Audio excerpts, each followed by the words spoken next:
Hi, I'm Laurie, flying start to driving.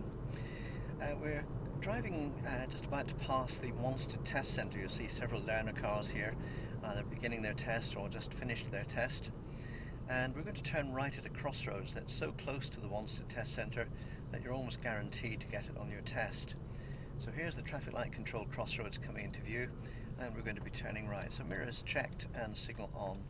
Now you can see that the road isn't marked in two lanes, but it is wide enough for two lanes of traffic. And if we follow the two lanes that have established themselves, then that means that traffic will move off more freely, as two cars will move off rather than just one at a time. Now the crossroads is going to be cluttered with the truck and the two cars in front of me. So even if I was a bit further forward, if the junction is cluttered, I'm going to consider staying behind the stop line. Because you'll probably see in a moment when that truck at the front of the cube begins to move.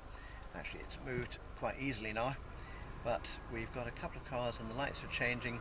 Now the one in front, if it had been a little bit slower to move off, like the one that's facing me, then what's going to happen next is that potentially the traffic from the opposite direction will start moving. Now in the case that we've just seen, what actually happened next was that the pedestrian phase came onto the traffic lights. Now, in the highway code it shows that you can turn in front of or behind oncoming traffic that's turning to their right at a crossroads.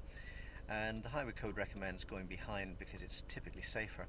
However, in the real world it tends to be that turning in front is the more practical option. And if you watch the silver car that's turning to its right in front, it's positioned slightly behind what would be the middle of the road it's turning into. And that way it's positioned such that if any car coming towards it is turning to its right, they would turn in front.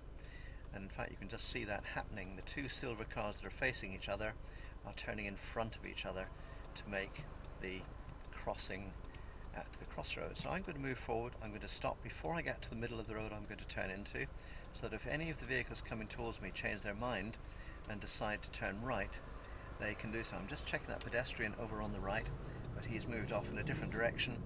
And there we go. So that's turning right at a crossroads. A very brief introduction.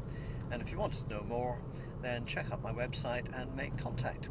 www.flying-start-to-driving.co.uk.